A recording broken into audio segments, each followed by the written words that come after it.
ప్రభుత్వం మర్చిపోయింది కాబట్టి మనం గుర్తు చేయాలి. మన ట్యాక్స్లకు మీరు ఇవ్వాల్సిన బాధ్యత ఉందని చెప్పేసి మనందరం అడుగుదాం. మీరందరూ బయటికి రావాల్సిందిగా నేను ప్రజలను రిక్వెస్ట్ చేస్తున్నాం. మనం పోరాడితే పోయేదే ఉంది. మనది మనకు కావాలి అంటే మనం తెలంగాణ పోరాడి తెచ్చుకున్నాం. ఈ రోజున వచ్చేసి విద్యా వ్యవస్థను చక్కదిద్దుకునే బాధ్యత మన మీద కూడా ఉంది. ఇంకో విషయం చూసుకుంటే కాలేజీలు ఈ మధ్యలో నార్త్ ఇండియా నుంచి కూడా వచ్చి పెడుతున్నారు. ఇక్కడ దోచుకున్న సరిపోట్లే. ఈ నారాయణ, శ్రీ చైతన్య, ఆ చైతన్య, ఈ చైతన్య, ఇంకా మల్లారెడ్డి వీళ్ళందరూ ఉంటారు. ఇక ఈ సరిపోవట్లేదని చెప్పేసి రెజులెన్సా ఒకటి వచ్చింది, అలేనను ఒకటి వచ్చింది. వీళ్ళు బయట ఏంటి నార్త్ ఇండియన్ వచ్చి ఇక్కడ పెట్టిరు.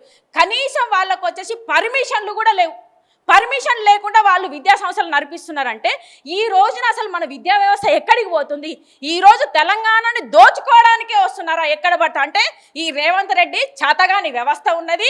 రేవంత్ రెడ్డి విద్యాశాఖ మినిస్టర్ని పెట్టలేదు. నువ్వు ఎంతైనా పెట్టుకోరా, ఏమైనా నువ్వు దోచుకో మా తెలంగాణ ప్రజలని, నాకు కొంచెం ఈ సగ భాగం అనేటప్పుడు అందుకే చెప్తున్నావు కాబట్టి నార్త్ ఇండియా నుంచి కూడా వచ్చి పెడుతున్నారా? ఈ రోజు అదేనా మీరు చేసేది? అంటే విద్యా వ్యవస్థను దోచుకోవడము, దండుపాలెం బ్యాచ్ లాగా ఏ విషయంలో అయినా దోచుకోవడానికి ప్రయత్నం చేస్తాం. ఒకటి మేము ఫస్ట్ డిమాండ్ చేస్తున్నాం ఆమ్ ఆద్మీ పార్టీ నుంచి, ఏదైతే వచ్చేసి జీవోలు ఏవైతే ఉన్నాయో మామూలుగా ఏంటి మనకి దానికంటే నామ్స్ ఉంటాయి. ఆ నామ్స్ ప్రకారం వచ్చేసి ఈ విద్యా వ్యవస్థలు నడవాలి. నడవని అన్నింటినీ వచ్చేసి మీరు చెకింగ్లు చేయాల్సిందే. మీరు వాటిని అన్నింటినీ రద్దు చేయాలి. ఆ రద్దు చేసేదాకా ఆమ్ ఆద్మీ పార్టీ మాత్రం ఖచ్చితంగా ఇప్పుడు ఈసారి విద్య మీద 100% మీరు ఇచ్చేదాకా పోరాడుతుందని చెప్పేసి మేము చెప్తున్నాం. ఇంకొక విషయం, ఫస్ట్ ఆఫ్ ఆల్ ఎడ్యుకేషన్ మినిస్టర్ని నువ్వు నియమించు, లేకపోతే రాజీనామా చేయి. సీఎంగా కూడా నువ్వు పనికిరావు. ఎందుకంటే ఈ రోజున ప్రభుత్వం వచ్చి 3 సంవత్సరాలు అయినప్పటికీ కామన్గా ఉండే చిన్న చిన్న విషయాలను కూడా చేయలేని పొజిషన్లో ఉన్నప్పుడు నీకు అర్హత లేదు అని చెప్పాలా. పక్క రాష్ట్రాలు వచ్చేసి మన వాళ్ళని వచ్చేసి ఇట్లా గుంజుకొని పోతూ ఉంటారు, అరెస్టులు చేస్తూ ఉంటారు మాట్లాడిన వాళ్ళని. ఈరోజు మాట్లాడకుండా చేయాల్సిన అంటే ఏదైతే నిజం మాట్లాడితే వాళ్ళని అరెస్టులు చేసుకుంటా అంటే వాళ్ళు వచ్చేసి వాళ్ళ రెస్పాన్సిబిలిటీ అంటారా, వాళ్ళ ఏదంటే వాళ్ళు నెరవేరుస్తున్నారు. నువ్వెందుకు ఈరోజు ఇక్కడ వచ్చేసి నువ్వు చేయాల్సిన పనులు పక్కోడు చేస్తున్నాడు. పక్క రాష్ట్రంలో కూడా ఒక సీఎం కొత్తగా కూడా తను ప్రజల కోసం ఇన్ని ఇంప్లిమెంటేషన్ తీసుకొస్తున్నాడు. నువ్వెందుకు చేయలేకపోతున్నావు అంటే నీకు చేత కాదు పరిపాలన కాబట్టి నువ్వు రాజీనామా చేయమని చెప్పేసి అడుగుతున్నాము. దయచేసి ప్రజలందరూ నేను ఒక్కటే అడుగుతున్నా, మనం ఈరోజు విద్యా వ్యవస్థ మీద మనం దోపిడీదారుల మనల్ని దోచుకుంటున్నారు, వాళ్ళు దోపిడీదారులు అవుతున్నారు. కాబట్టి ఈ దోపిడీని మనమే ఎంకరేజ్ చేస్తున్నట్టుగా ఉంది. దీన్ని ఆపాలి అంటే ఫస్ట్ ప్రజలం మనం బయటికి రావాలి. ఇలాంటి అలయన్స్ కానీ ముఖ్యంగా నేను ఎందుకంటే వాటి మీద కంప్లైంట్స్ వచ్చినాయి. సో అలయన్స్ అనేది ఒకటి, రెజోలెన్స్ అని చెప్పేసి వాటి కాలేజీల మీద వాళ్ళు కాల్స్ కూడా చేస్తున్నారు. ఈ విధంగా ఇక్కడ వచ్చేసి అసలు పర్మిషన్స్ కూడా లేని వాటిని కూడా నడిపిస్తున్నారు. ఈ విధంగా చేస్తున్నారు. First of all alliance and resilience అనే దాని మీద మీరు ఎంక్వైరీ పెట్టాలి. ఆ సమస్యలను వచ్చేసి ఆ కాలేజీలను లేకుండా చేయాలి. ఈ రోజున వచ్చేసి ఆ కాలేజీల వల్ల మన విద్యార్థుల భవిష్యత్తు మొత్తానికే దెబ్బతింటుంది. ఎందుకంటే ఒక ఏంటిది పర్మిషన్ లేనుకుండా నడుపుతున్నారు అంటే ఆ విద్యా వ్యవస్థ ఎలా ఉంటుంది, టీచర్లు ఎలా ఉంటారు, అసలు ఏం జరుగుతుంది దాంట్లో. ఇంకొక విషయం చూసుకుంటే ఎక్కడ చూసినా కాలేజీల దగ్గర పిల్లగాళ్ళను వచ్చేసి గాంజాయిలకు పాన్ షాపులు ఎందుకు ఓపెన్ చేసిన, అసలుకి కాలేజీ దగ్గరలో పాన్ షాపులు కానీ ఈ బార్ షాపులు కానీ ఉండకూడదు కదా. అది మన హైదరాబాద్ సిటీలో కూడా వచ్చేసి మెయిన్ రోడ్లకి ఫర్లాంగ్ అంటే ఒక సర్టన్ రూల్స్ అండ్ రెగ్యులేషన్స్ ఉన్నాయి, అవన్నీ అక్కడ ఉండాలి. మరి పాన్ షాపులలో ఒక్క పోట్లాలు దొరికినట్టు ఎందుకు వచ్చేసి పాన్ షాపులలో వచ్చేసి గంజాయిలు అమ్మేసి పిల్లలకు ఎందుకు అలవాటు చేస్తున్నారు అంటే ఈ రోజును యువతను పక్కదో పట్టించుకుంటూ మీరు దీని గాంజాయిలకి మత్తు పదార్థాలకు అలవాటు అయిపోయి మీరు దేశాన్ని పక్కదోవన పట్టాలి, మేము దోచుకోవాలి అన్నట్టుగా ఈరోజు రేవంత్ రెడ్డి చేస్తున్నాడా? అందుకే విద్యాశాఖ మంత్రి ఈయన దగ్గర పెట్టుకున్నాడా? ఇదేనా ఈ వ్యవస్థ నడిపేయడానికి నీకు ఓట్లేసిరా జనాలు? ఈ రోజున వచ్చేసి కనీసం తెలంగాణకు కూడా అరుడే కాదు, తెలంగాణ కోసం పోరాడలే. నీకు ఈ రోజు నీకు ముఖ్యమంత్రి పదవిని ఇచ్చి ఈ రోజు తెలంగాణ ప్రజలు వచ్చేసి ముప్పు తిప్పలు పడి అరే ఎందుకురా వీడిని తెచ్చినాము, ఎందుకురా ఈయన కోట్లు వేసినాము ఎన్నో వీడియోలలో కూడా విన్నాం మనం. ఎక్కడికక్కడ వ్యవస్థ అనేది సర్వనాశనం అయిపోయింది. తెలంగాణకు ఈ ముఖ్యమంత్రి బస్టు పట్టించినట్టుగా వచ్చిండు. మనం తెచ్చుకొని మనమే సర్వనాశనం అవుతున్నామని చెప్పేసి జనాలు మాట్లాడుతున్నారు. ముఖ్యంగా విద్యా వ్యవస్థలు ఏదైతే ఉన్నాయో జీవో నెంబర్స్ ఉన్నాయి, అవి నామ్స్ ప్రకారము ఆ నామ్స్లలో లేకపోతే యూజీ సంథింగ్ ఏంటిది యూజీజెస్ అనుకుంటా ఆ సెక్షన్స్ ప్రకారం వాటి సంస్థల ప్రకారము అదేవిధంగా నామ్స్ రూల్స్ కొన్ని ఉన్నాయి, వాటి ప్రకారం వచ్చేసి ఇవి నడవకపోతే వాటినన్నింటినీ ఆ సంస్థలను ఆ కాలేజీలను రద్దు చేయాలి.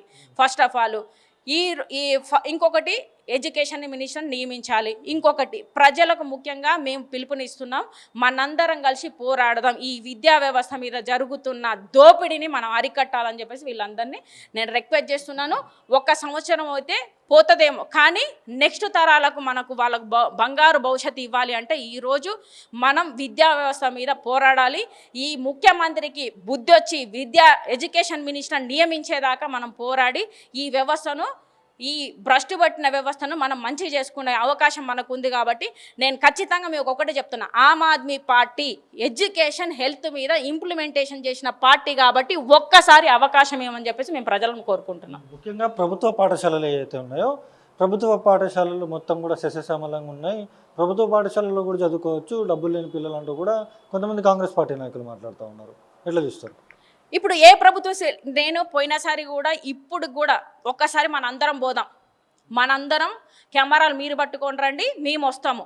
ఏ పాఠశాలలు ఈవెంతో హైదరాబాద్ సిటీలో ఉన్న రంగారెడ్డి డిస్టిక్లో కానీ, ఇటు సైడ్ చూసుకుంటే ఉప్పల్ సైడ్ కానీ, ఇటు సైడ్ చూసుకుంటే కుత్బుల్లా సైడ్ కానీ పోదాము.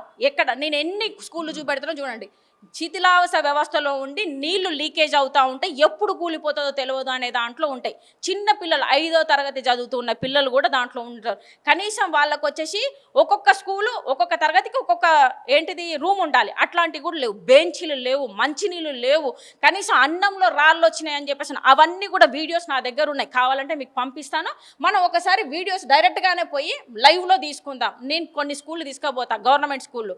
బెంచీలు లేవు, వాళ్ళకి లైబ్రరీలు లేవు. స్కూళ్ళకు వచ్చేసి 100 మంది ఉన్న దగ్గర వచ్చేసి ఒక టీచర్ ఉంటే వాళ్ళు ఎట్లా చెప్తారు చదువు? ఒక్కొక్క దగ్గర వచ్చేసి పిల్లలు లేకుండా ఉన్నారు, టీచర్లు ఎక్కువ ఉన్నారు. అది కాకుండా సక్రమైన పద్ధతిలో మీరు ఎక్కడ ఎంత అవసరం ఉన్నదో దాని విషయంలో ఇంకొకటి ప్లే స్కూల్ అనేది most important. 10th class standard వరకు కానీ 12th క్లాస్ స్టాండర్డ్ ఎక్కడ కానీ లేకుండా వీటిని వచ్చేసి మీరు ఏమంటారు, మూసీ నది సుందరీకరణ అంటారు, పెద్ద పెద్ద విగ్రహాలు చేసేసి పెద్దగా రాష్ట్రాన్ని బాగుపరుస్తామంటారు. చిన్న విషయము స్కూళ్ళను రేపటి పౌరులే ఈ నేటి బాలలే రేపటి పౌరులు అన్న వాళ్ళకి చిన్న చిన్న వాటిని మీరు ఇవ్వలేకపోతున్నారు. కామన్గా స్కూళ్ళను వచ్చేసి ఎక్స్పెన్షన్ చేయలేకపోతున్నారు. ఇంటిగ్రేటెడ్ స్కూల్ అన్నారు కదా, నార్మల్గా వచ్చేసి ఉన్న స్కూళ్ళను వచ్చేసి మౌలిక వసతులు ఇస్తున్నారా? మంచినీళ్ళు కానీ, చిన్నపిల్లలకు బాత్రూమ్స్ కానీ, అక్కడికి పోతే ఎంత గలీజ్ వాసన వస్తున్నాయో మనం పోయి ఒకసారి చూద్దాం. ఈయనకు కళ్ళు కనబడుతున్నాయా లేదా ముఖ్యమంత్రి గారు? ఎందుకంటే ఎడ్యుకేషన్ మినిస్టర్ కూడా ఈయననే ఉన్నాడు కాబట్టి ఆయన కళ్ళ కట్టుగా చూపెడదాం. కొన్ని వీడియోస్, కొన్ని స్కూళ్ళు చూపెడదాం. ఎవరు వస్తారో రమ్మని చెప్పండి. వాళ్ళ ఎడ్యుకేషన్ మినిస్టర్ లేడు కాబట్టి ముఖ్యమంత్రి వస్తాడా, ఇంకేమన్నా వీళ్ళ తరపు నుంచి వచ్చేసి ఏ లీడర్లను వస్తారో రమ్మని చెప్పండి, చూపెడదాం. అప్పుడు జనాలకు వివరంగా అర్థమవుతుంది ఎన్ని స్కూళ్ళల్లో వీళ్ళు ఏ విధంగా ఉన్నది. మరి నిజంగానే మౌలిక సదుపాయాలు ఉంటే ప్రైవేట్ స్కూళ్ళకి ఎందుకు ఎంకరేజ్ చేస్తున్నారు అంటే, ఈ చిన్న పిల్లలకు వచ్చేసి అవి మనం బాధ్యతగా ఇవ్వాలి అన్నట్టు ప్రైవేట్ స్కూళ్ళకి పెడుతున్నారు. కానీ పైసలు పోతే పోనీ అబ్బాయికి నడ్డి విరిచినా పర్వాలేదు, పోరగాళ్ళని చదివించుకుందామని. మరి అది ఎందుకు పెరుగుతున్నాయి? ఈ రోజున అన్ని వసతులు ఉంటే దాంట్లోకి ఎందుకు పోరు? ఒక్కొక్క స్కూల్లో నువ్వు ఒక టీచర్కి ₹1,00,000 శాలరీ ఉంటుంది. ప్రైవేట్ స్కూల్లో ఎంత ఉంటుంది? 15,000 20,000 రూపాయలు పెట్టి వాళ్ళు ఎందుకు చెప్పుకుంటున్నారు? ఈ రోజున ప్రైవేట్ స్కూల్లో ఏదైతే టీచర్స్ అందరూ ఉన్నారో గవర్నమెంట్ టీచర్స్ అందరూ ఎందుకు వాళ్ళ పిల్లల్ని వచ్చేసి గవర్నమెంట్లో ఎందుకు చదివారు అంటే, వాళ్ళకి తెలుసు కదా ఇక్కడ వసతులు లేవు కాబట్టి మా పిల్లలకు మంచిగా ఉండాలని చెప్పేసి వాళ్ళు చదివించారు. మరి వీళ్ళకి ఎందుకు అలా ఉంటుంది? నువ్వు ఫస్ట్ ఆఫ్ ఆల్ నీ టీచర్లు అందరూ ఎవరైనా, అది పిఎం దగ్గర నుంచి సీఎం దగ్గర వరకు అందరూ ప్రతి ఒక్కరు అందరూ వచ్చేసి గవర్నమెంట్ స్కూల్లో వేయించాలి. మీకు చేత కాకపోతే చెప్పండి, మాకు అధికారం ఇవ్వండి. ఆమ్ ఆద్మీ పార్టీ 100% అప్పు లేని రాష్ట్రంగా మారుస్తాం. అదేవిధంగా వచ్చేసి ఎడ్యుకేషన్ హెల్త్ అనేది మేము ఇంప్లిమెంటేషన్ చేసి చూపెడతాం. మీకు చేత కాకపోతే ఒక్కసారి ఆమ్ ఆద్మీ పార్టీ ఏ విధంగా చేసిందో గూగుల్లో కూడా సెర్చ్ చేసుకోండి. లేకపోతే అరవింద్ కేజ్రీవాల్ గారిని అడిగినా కూడా మీకు పాఠాలు చెప్తారు. ముఖ్యమంత్రి గారు రేవంత్ రెడ్డి మీకే చెప్తున్నాం, ముందుగా ఇది వినండి. అది చూస్తున్నాం కదా. ఖచ్చితంగా కూడా తెలంగాణ రాష్ట్రంలో ఉన్నటువంటి ప్రభుత్వ పాఠశాలలు కావచ్చు, లేకపోతే ప్రైవేట్ పాఠశాలలు కావచ్చు, గవర్నమెంట్ కాలేజీలు కావచ్చు, లేకపోతే ప్రైవేట్ కాలేజీలు కావచ్చు, ఇవన్నీ కూడా తీవ్రంగా కూడా దండుకుంటున్నారు అంటూ కూడా ఆమ్ ఆద్మీ పార్టీకి సంబంధించినటువంటి నాయకులు అయితే బగ్గుమంటున్న పరిస్థితి కూడా అయితే ఇక్కడ ఉంది. ఇది ఇక్కడ ఉన్నటువంటి situation. Video journalist Shashikant, Sunny, mic TV, Hyderabad.